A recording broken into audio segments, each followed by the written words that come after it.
3:30 in the morning, and I'm sitting in my kitchen like some kind of insomniac detective, nursing cold coffee and wondering when my life turned into a bad country song. The house creaks around me, old bones settling, just like mine after 15 years of swinging hammers and hauling lumber. Eddie Malloy, contractor extraordinaire, reduced to playing midnight solitaire because his wife thinks he's too stupid to notice she's been coming home smelling like another man's cologne. The front door clicks open. Soft footsteps in the hallway. Jessica thinks she's being sneaky, but after 18 years of marriage, I know every sound she makes. Her heels hit the hardwood in that particular rhythm she uses when she's trying not to wake me. The guilty wife tiptoe. "Working late again?" I call out, not bothering to turn around. She freezes. I can feel her panic from here, thick as morning fog off the harbor. "Eddie, what are you doing up?" "Couldn't sleep. You know how it is. When the bed's empty, sometimes a man's mind starts wandering." She appears in the doorway, all 5'6" of polished perfection. Even at this ungodly hour, Jessica looks like she's stepped out of some corporate magazine. Her auburn hair still perfectly styled, makeup touched up. That expensive perfume I never bought her, hanging around her like evidence. The Morrison account ran late. You know how demanding clients can be. Sure do. Especially the kind that leave hickeys. Her hand flies to her neck, fingers covering the purple mark she thought concealer would hide. In the kitchen light, it looks like a neon sign advertising her guilt. That's not... I bumped into a cabinet at the office. The corner caught me weird. Must have been some cabinet, shaped like a mouth, was it? The color drains from her face, but Jessica's always been quick on her feet. That's what made her such a good HR headhunter, the ability to spin BS into gold. "You're being ridiculous, Eddie. I'm tired. We'll talk in the morning." She turns to leave, but her phone buzzes on the counter where she dropped it. The screen lights up with a text preview. "Duke, can't stop thinking about tonight. When can I taste you again?" We both stare at it. The silence stretches like a guitar string about to snap. "Well, I say, picking up the phone. Looks like Duke's got quite the appetite." Jessica lunges for it, but I'm faster. 18 years of construction work keeps a man's reflexes sharp. "Give me that. Easy there, Tiger. Just want to see what kind of business you've been conducting." I scroll through the messages, each one a knife twist in my gut. But funny thing about getting stabbed, after the first few cuts, you start to go numb. Interesting client, this Duke fellow. Very hands-on approach to professional relationships. "Eddie, please, meet me at the lake house. Bring that thing you do with your tongue." Now that's what I call customer service. She's crying now, mascara running down her cheeks like black rain. But I've seen Jessica cry before, usually when she wants something. This feels different. This feels like getting caught. "How long?" I ask. "It's not what you think." "How long, Jess?" 6 months. 6 months. Half a year of coming home to kiss lips that had been wrapped around another man. Half a year of working late and client dinners and me making excuses for why my wife seemed like a stranger in our own bed. "Who is he?" "Derek Duvall. He's a consultant. Ex-military." "Of course he is." "Let me guess. Muscles like a Greek god. Drives a truck that costs more than I make in a year. Calls himself the Duke, unironically." Her silence is answer enough. I set the phone down carefully like it might explode. Maybe it already has. "I'm sorry, Eddie. I never meant for this to happen." But it did happen. For 6 months it happened. "We can work through this. Marriage counseling, whatever you want. I'll end it with Derek." "Will you?" "Because these messages suggest Duke's expecting to see you tomorrow night. Something about a special surprise he's got planned." She closes her eyes. "I was going to tell you." "When? After you two ran off into the sunset? After you cleaned out our joint account? Or were you planning to just disappear one day and leave me wondering what the hell happened to my life?" "It's not like that." "Then what's it like, Jess? Explain it to me like I'm one of those dumb construction workers you're always apologizing for at your fancy office parties." That hits home.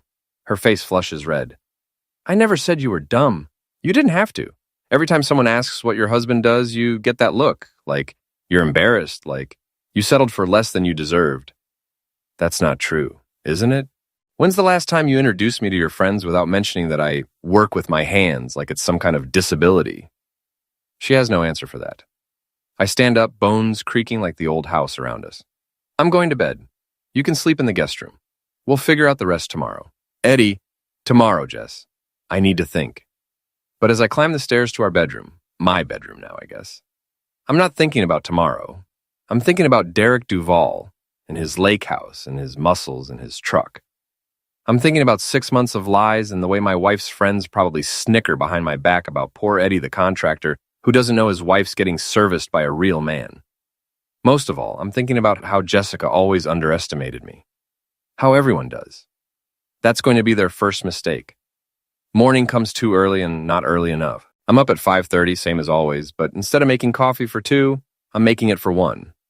Jessica's car is gone, probably slunk off to her sister's place to practice her victim routine. Barney Kowalski shows up at 6 sharp, same as he has every morning for the past 3 years.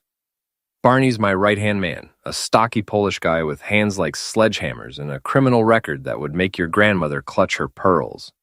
But he's loyal as a junkyard dog and twice as mean when crossed. Boss looks like hell, he says, helping himself to coffee. The missus giving you trouble? You could say that. I fill him in on the night's discoveries. Barney listens without interrupting, occasionally grunting or shaking his head. When I finish, he's quiet for a long moment. So what's the play? Information first. Can't fight an enemy you don't understand. I know a guy who knows a guy. Could get us everything on this Derek character by lunch. Legal stuff only, Barn. I'm not looking to go to prison over this. Course not, boss. Just public records, social media, that kind of thing. Amazing what people put online these days. By noon, Barney's back with a folder thick as a phone book. Derek Duvall, age 42, divorced twice, currently renting a lake house on the expensive side of town, drives a black F-150 Raptor, works as a security consultant for various companies, which means he gets paid to look intimidating in expensive suits. Guy's got a type, Barney says, flipping through printouts. Both ex-wives were married when he met them. Seems to enjoy the challenge. What else? Gym rat. Posts workout videos on Instagram like he's training for the Olympics. Real meathead stuff, lots of flexing, lots of protein shake selfies. Anything useful? Maybe. He's got a standing reservation at Mickey's bar every Friday night. Likes to hold court, buy drinks for whoever will listen to his war stories. Mickey's bar. I know it well. Used to go there with Jessica back when we were happy. Or when I thought we were happy. There's more, Barney continues. Your wife ain't his first conquest in town. Remember Linda Patterson? Married to that accountant, Tom? Word is Duke worked his magic on her last year before moving on to greener pastures. Linda Patterson. I remember her from the 4th of July barbecue, hanging all over some muscle-bound guy, while her husband looked like he wanted to crawl into a hole. That must have been Derek. How many others? At least 3 that I can confirm. Guy's like a tornado, leaves a trail of broken marriages and doesn't look back. My phone buzzes. Text from Jessica. Can we talk? I'm at Chloe's. Chloe Martinez, Jessica's best friend and partner in crime. If there's gossip to be spread or drama to be stirred, Chloe's in the middle of it. She runs the town's most popular Instagram account, documenting every scandal and social event like she's reporting for CNN. Tell you what, Barn, take the afternoon off. I've got some reconnaissance to do. Want backup? Not yet, but stick close to your phone. I drive over to Chloe's house, a perfectly manicured suburban nightmare with more lawn ornaments than a miniature golf course. Jessica's Honda is in the driveway next to Chloe's white BMW, the one she bought with her divorce settlement after catching her ex-husband with his secretary. Through the window, I can see them on the couch, tissues scattered around like confetti. The grieving wife and her supportive friend, no doubt crafting the narrative that'll make Jessica the victim in all this. I don't go in. Instead, I park down the street and wait. 20 minutes later, a black F-150 Raptor pulls up. Derek Duvall climbs out, and I get my first good look at the man who's been sleeping with my wife. He's exactly what I expected. 6'2", shoulders like a linebacker, the kind of tan that comes from gym sessions under UV lights. He's wearing a tight black t-shirt that shows off biceps the size of Christmas hams and jeans that probably cost more than my truck payment. He walks up to Chloe's door like he owns the place. Through the window, I watch Jessica jump up and run into his arms. They kiss like teenagers, all tongues and groping hands, while Chloe watches with the hungry expression of someone who lives vicariously through other people's drama. I take pictures, lots of them. Derek stays for an hour. When he leaves, Jessica goes with him. They climb into his truck, her hand on his thigh, his hand on her A. More pictures. I follow them to the lake house, a sprawling modern monstrosity that screams compensation for something. They disappear inside, and I settle in to wait again. This is what 18 years of marriage gets you. Sitting in your truck, watching your wife screw another man through expensive windows, documenting your own humiliation one photograph at a time. But here's the thing about humiliation. It's only temporary. Revenge, done right, lasts forever. My phone rings. It's Mrs. Keene, the 70-year-old busybody who lives next door and considers neighborhood surveillance her civic duty. Eddie, dear, I hope you don't mind me calling. Not at all, Mrs. Keene. What can I do for you? Well, it's about Jessica. I've been seeing that man with the black truck coming around when you're at work. I wasn't sure if I should say anything, but with him there again today, you did the right thing calling me. I just think a wife should be more careful about appearances, you know? People talk. Yes, ma'am, they certainly do. After I hang up, I sit in the gathering dusk and think about appearances, about how Jessica's always been so concerned with what people think, so careful to maintain her image as the perfect wife with the perfect life. That concern is going to be her downfall. Because if there's one thing I've learned in 18 years of construction work, it's that the bigger they are, the harder they fall. And the more perfect someone pretends to be, the more spectacular their collapse when the truth comes out. Jessica wants to play games? Fine, but she's about to learn that the dumb contractor she married has been paying attention all these years. And I've gotten very good at building things. Time to build her a nightmare. Friday night at Mickey's bar, and Derek Duval is holding court like he's some kind of conquering hero. He's got a corner booth surrounded by admirers, mostly younger guys who probably think muscles equal wisdom, and a few women who eye him like he's dessert. I'm at the bar, nursing a beer and listening to him tell war stories that sound suspiciously like scenes from action movies. Barney's at a table nearby, playing pool and keeping an ear open. So there I was in the Middle East, Derek's saying, surrounded by insurgents, nothing but my sidearm and my training. I've heard this story before. It was the plot of a Steven Seagal movie from the 90s. But his audience is eating it up, especially the blonde in the low-cut top who keeps touching his arm and giggling at everything he says. You believe this guy? The bartender mutters, refilling my beer. Been coming in here for months. Same stories every time. Takes all kinds, I say. Derek's voice carries across the room. The thing about married women is they appreciate a real man. Someone who knows how to take charge, you know? These suburban husbands, they get soft. Stop appreciating what they've got. Several people laugh. I grip my beer bottle a little tighter. Like this one I'm seeing now, he continues. Married to some construction worker. Nice enough guy, I'm sure, but no fire, no passion. She tells me he hasn't touched her in months. That's a lie. We made love just 2 weeks ago. Or at least I thought we did. Maybe for Jessica it was just going through the motions. What's her name?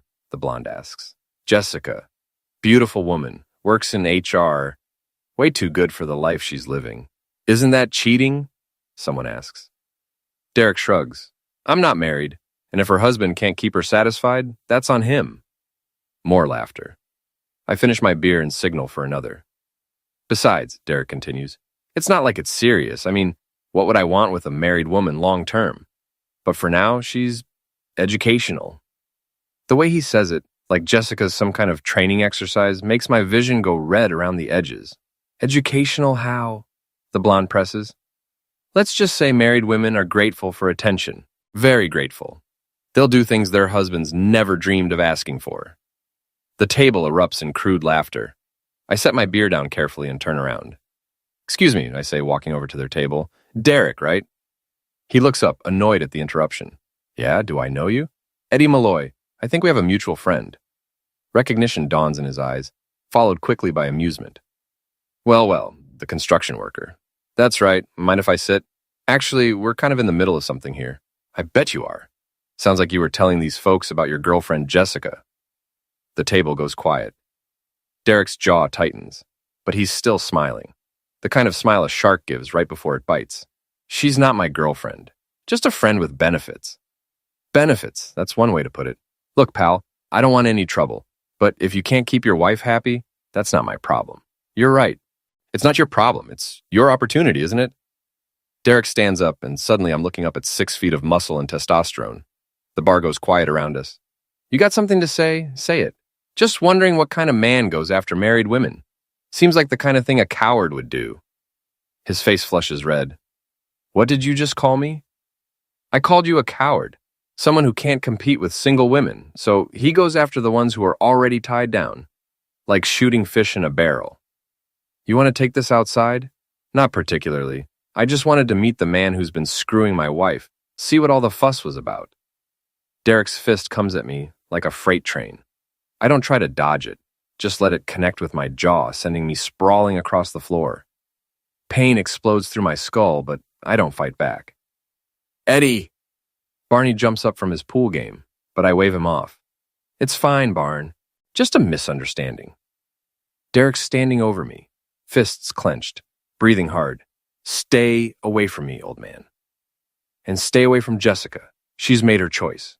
Has she? Funny, she was crying about it just yesterday. She'll get over it. They always do. I get to my feet, wiping the redness from my split lip. You're probably right. Well, it was nice meeting you, Derek. I'm sure we'll be seeing each other around. Not if you're smart.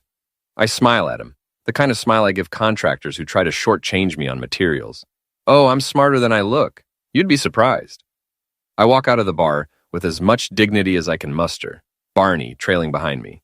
Boss, what the hell was that about? You could have taken that guy, probably. But then what? I'd be the violent husband who attacked his wife's lover. Poor Jessica would have no choice but to run to Derek for protection. So what's the play? Patience, Barn. And documentation. I pull out my phone and check the video I recorded while Derek was bragging about his conquests. Crystal clear audio of him calling Jessica educational, talking about grateful married women, describing her like she's a piece of meat he's sampling. You got all that? Every word. Amazing what people say when they think they're among friends. What are you going to do with it? Nothing yet. But Derek just made a big mistake. He thinks I'm some dumb construction worker who'll either slink away defeated or come at him with my fists. He doesn't realize there's a third option, which is destroy his reputation the same way he's destroying my marriage, but slowly, methodically, like any good construction project. My phone buzzes with a text from Jessica. Derek told me what happened at the bar.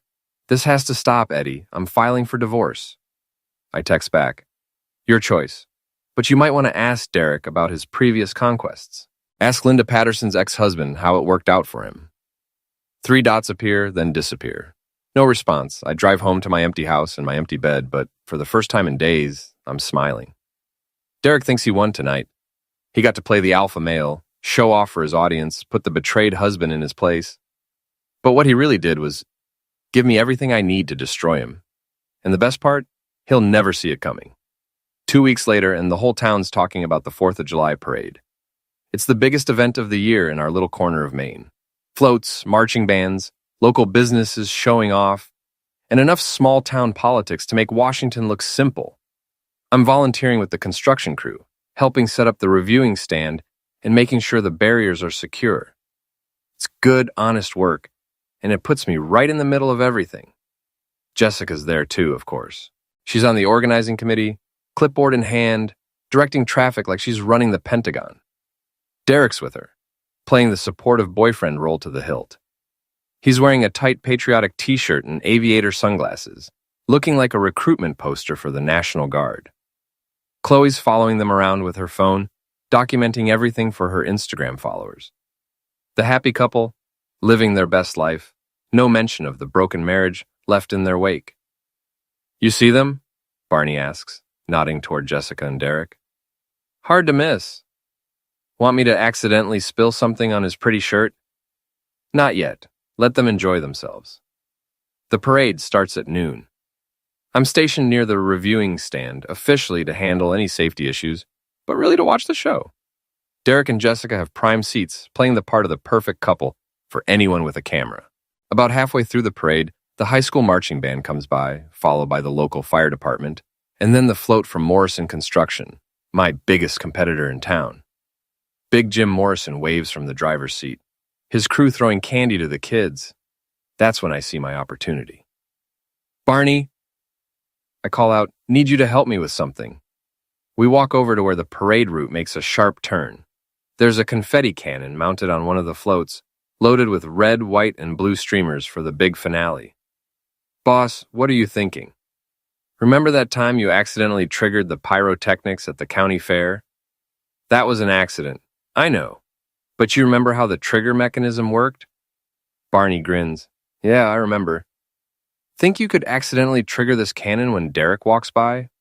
Might be tricky. Lot of variables. I have faith in your abilities.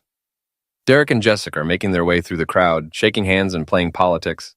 Derek's in his element, all smiles and firm handshakes. The kind of guy who runs for town council and wins on personality alone. They're about 20 feet from the confetti cannon when Barney makes his move. He stumbles, purely by accident, of course, and catches himself on the cannon's trigger mechanism. Boom! The cannon fires directly at Derek, hitting him square in the chest with a blast of confetti, streamers, and compressed air.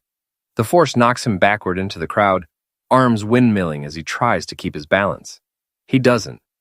Derek goes down hard, landing in the pile of horse manure left by the mounted police unit that passed by 20 minutes earlier. The crowd gasps, then starts laughing as the town's newest alpha male emerges covered in confetti and horse crap.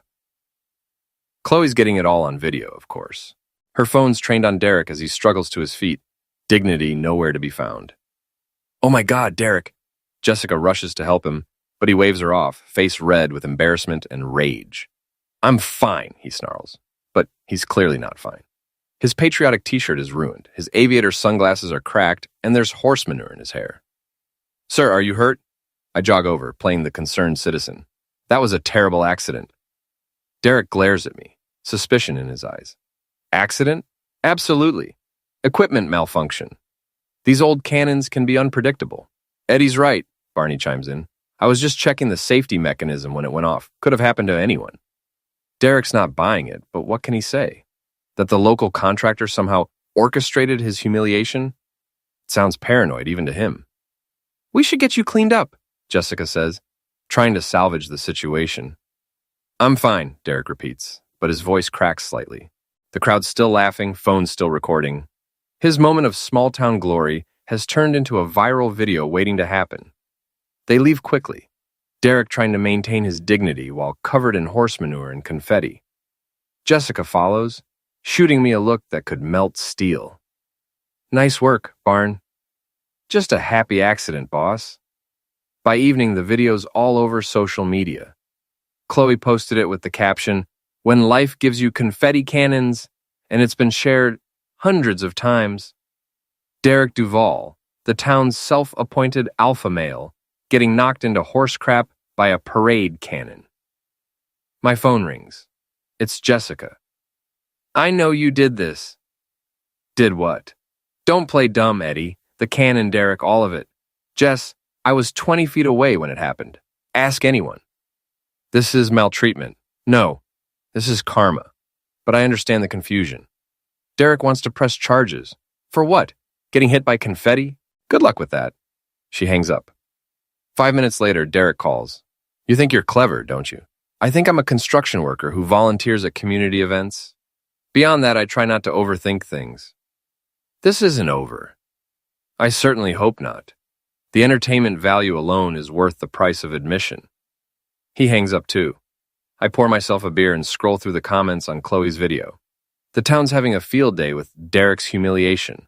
Someone's already made it into a GIF. But this is just the opening act. Derek's embarrassed, but he's not broken. That's going to take more work. Fortunately, I'm very good at my work. Derek's response comes 3 days later. I arrive at the construction site to find my truck tires slashed, "Loser," spray painted across the side of my trailer, and a note tucked under the windshield's wiper. Back off or it gets worse. Barney whistles low. Guy's got a temper. Guy's got no imagination. Vandalism? That's the best he can do? What's the play, boss? First, we call the cops. Get this documented. Then we check the security cameras. The cameras I installed last month after a rash of equipment thefts in the area. The ones Derek doesn't know about, hidden in the trees around the perimeter. Officer Mike Brennan shows up 20 minutes later. Mike and I went to high school together. He was the star quarterback. I was the guy who built the sets for drama club. We've maintained a polite rivalry ever since. Looks like someone doesn't like you much, Eddie. Can't imagine why. Mike takes pictures, writes up a report, asks the usual questions. I don't mention Derek by name, but I make sure to tell him about the threatening note. Any idea who might have done this? Could be anyone. You know how it is. Construction sites attract troublemakers. After Mike leaves, Barney and I review the security footage. There's Derek, clear as day, creeping around at 2 a.m. with a can of spray paint and a knife. His face is perfectly visible when he looks up at what he thinks is just a tree branch. Got him, Barney says. We got him committing a misdemeanor. That's not enough. What do you mean? Derek's playing checkers, vandalism, intimidation, caveman stuff. But I'm playing chess. We need him to make a bigger mistake. How do we do that? We make him angrier. That evening, I drive over to Derek's lake house. His truck's in the driveway, lights on in the living room. I park across the street and wait. At 9:30, Jessica's Honda pulls up. She gets out, checks her hair in the side mirror, and walks to the front door like she's been doing this for months. Which, of course, she has. I give them an hour, then I make my move. Derek's truck is a thing of beauty. Black paint job, chrome details, probably costs more than I make in 6 months. It's his pride and joy, his mechanical Johnson extension. I don't damage it. That would be too obvious, too crude. Instead, I leave a note under the windshield wiper. Nice truck, shame if something happened to it. A concerned neighbor. Then I go home and wait. The call comes at midnight. You son of a witch. Derek, it's awful late for social calls. You were here at my house. Was I when? Don't play games with me. I'm not playing anything. I'm in bed trying to sleep. Unlike some people, I have to work in the morning. Stay away from my property. Your property? I thought you were renting. The line goes quiet for a moment. Just stay away. Derek, are you feeling all right? You sound paranoid. He hangs up. I smile in the darkness. The next morning, Mike Brennan calls. Eddie, we got a complaint about you last night. Guy says you were trespassing, making threats. That's interesting. What guy? Derek Duvall. Says you left a threatening note on his truck. Derek Duvall. Isn't he the fellow who was dating Linda Patterson while she was married to Tom? Before he moved on to my wife? Mike's quiet for a moment. Small towns don't have many secrets. Eddie, Mike, I was home all evening. My neighbor, Mrs. Keene, saw me taking out the trash at 10 o'clock. You can ask her. I will. And Mike, you might want to check if Mr. Duvall has any connection to the vandalism at my construction site. Just a thought. After I hang up, I call Mrs. Keene. Mrs. Keene, it's Eddie. I need a small favor. By afternoon, Derek's paranoia is in full bloom. He calls the police twice more, claiming he's being stalked. But there's no evidence, no proof, just the word of a man who's starting to sound unhinged. The beauty of psychological warfare is that the victim does most of the work for you. Derek's so focused on me that he's not thinking clearly. He's making mistakes, burning bridges, alienating the very people who might otherwise support him. At the bar that night, the conversation's all about Derek's meltdown. Guy came in here ranting about maltreatment, the bartender tells anyone who'll listen. Wanted me to ban Eddie from the premises. I told him this is America. You don't get to decide who drinks where. What's his problem anyway? Someone asks. Guilty conscience, probably. You mess with another man's wife, you start seeing enemies everywhere. The crowd murmurs agreement. Public opinion's shifting, and Derek doesn't even realize it. But I'm not done yet. Not even close. Because Derek made one crucial mistake when he vandalized my property. He showed me he's willing to break the law when he's angry. Now I just need to make him angry enough to break bigger laws. The town's annual Founders Day celebration is held at the Union Hall, a cavernous space that doubles as our community center for everything from wedding receptions to political rallies. Tonight, it's packed with half the town, everyone dressed in their Friday best and ready to celebrate our little slice of Maine. I organized this event, sent out the invitations, arranged for the projector and sound system, even hired a DJ. As far as anyone knows, it's just Eddie Malloy throwing a party to boost community spirit. Jessica's here, of course. She couldn't stay away, too worried about what people might think if she didn't show. She's wearing a blue dress I bought her for our anniversary 2 years ago, back when I still thought we were happy. Derek's beside her in a suit that probably cost more than my monthly mortgage payment. Chloe's working the room with her phone, documenting everything for posterity. Barney's by the bar, nursing a beer and keeping an eye on the exits. Mrs. Keene's holding court near the dessert table, dispensing gossip like a pharmacist fills prescriptions. At 8 o'clock, I take the microphone. Evening, everyone. Thanks for coming out tonight. The crowd quiets down, faces turning toward me expectantly. I know some of you have been wondering why I organized this little get-together. Truth is, I wanted to share something with all of you. Something important. Jessica's face goes pale.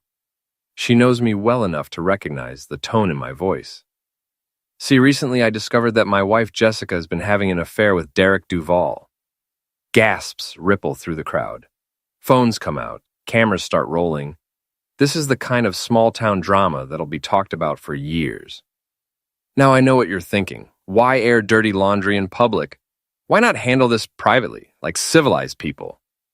Derek starts moving toward me, but Barney steps into his path, shaking his head slightly. The thing is, Derek here has some very interesting opinions about married women, about gratitude and education, and what happens when husbands don't appreciate what they've got. I nod to Barney, who's manning the projector. The lights dim, and Derek's voice fills the hall, crystal clear through the sound system. The thing about married women is they appreciate a real man, someone who knows how to take charge, you know? These suburban husbands, they get soft. Stop appreciating what they've got. The crowd turns to stare at Derek, who's standing frozen in the middle of the room. Like this one I'm seeing now, married to some construction worker. Nice enough guy, I'm sure, but no fire, no passion. She tells me he hasn't touched her in months. Jessica covers her face with her hands. Chloe's phone is trained on her, capturing every moment of her humiliation. "What's her name?" comes the blonde's voice from the recording. "Jessica. Beautiful woman. Works in HR. Way too good for the life she's living." The audio continues, Derek's voice describing my wife like she's a conquest, a training exercise, something to be used and discarded. The crowd's getting restless, murmurs of disapproval growing louder. "But here's the really interesting part," I say, pausing the playback. "Derek's got a pattern. Linda Patterson, Sarah Williams, Janet Foster, all married women, all seduced and abandoned when he got bored." I nod to Barney again. The projector switches to a slideshow. Photos of Derek with various married women around town, text messages, hotel receipts. Months of investigation laid out for everyone to see. Derek Duval isn't some romantic hero rescuing unhappy wives. He's a predator who targets vulnerable women and destroys families for sport. Derek finally finds his voice. "This is slander. You can't what? Tell the truth? Play recordings of things you actually said? You recorded me illegally." Actually, Maine's a one-party consent state. As long as one person in the conversation knows it's being recorded and it's perfectly legal. I looked it up. The crowd's turning ugly now. These are working-class people, folks who understand the value of marriage and family. They don't appreciate homewreckers, especially ones who brag about it. "You son of a witch," Derek snarls, pushing through the crowd toward me. "Language, Derek. There are children present." He takes a swing at me, but this time I'm ready. I duck under his fist and let him stumble past me, off balance and looking foolish. "Assault!" Someone shouts. "He assaulted Eddie!" Mike Brennan, who's been watching from the back of the room, starts moving forward. "Derek Duval, you're under arrest for assault." "This is BS. He set me up." "Maybe so, but you still threw the punch." As Mike cuffs Derek, I turn to Jessica. She's crying, mascara running down her cheeks, the center of attention in the worst possible way. "Jess, you want to say anything? Explain your side of things?" She shakes her head, unable to speak. "That's okay. I think everyone gets the picture." The crowd's buzzing with excitement, phones recording everything, the story already spreading beyond the walls of the Union Hall. By morning, it'll be all over social media. By next week, it'll be legend. Derek's shouting threats as Mike leads him away, but nobody's listening. He's finished in this town. His reputation destroyed as thoroughly as he destroyed my marriage. Jessica follows them out, probably to bail him out or find a lawyer or figure out what comes next. I don't really care anymore. Chloe approaches me as the crowd starts to disperse. "Eddie, that was... wow. Just wanted everyone to know the truth. Are you okay? I mean, with Jessica and everything?" "I'm fine, Chloe. Better than I've been in months." And I am. For the first time since this whole mess started, I feel like myself again. Not the betrayed husband, not the dumb construction worker, not the man who wasn't good enough to keep his wife happy. Just Eddie Malloy, the guy who built something beautiful out of the wreckage of his marriage. Barney walks over, grinning like a wolf. Hell of a show, boss. Think it'll stick? Derek's done in this town, and probably the next 3 towns over once word spreads. And Jessica? She made her choice. Now she gets to live with the consequences. I look around the union hall at the faces of my neighbors and friends, at the community I've been part of for 18 years. These are good people, honest people, and they know the difference between right and wrong. Derek thought he could waltz into our town, break up marriages, and move on without consequences. He thought wrong. Jessica thought she could trade up, leave her blue-collar husband for something better, and keep her reputation intact. She thought wrong too. But me, I knew exactly what I was doing from the moment I found that first text message. I built a trap so perfect, so complete that they destroyed themselves trying to escape it. The good guy finally stopped playing nice, and it felt better than I ever imagined it would.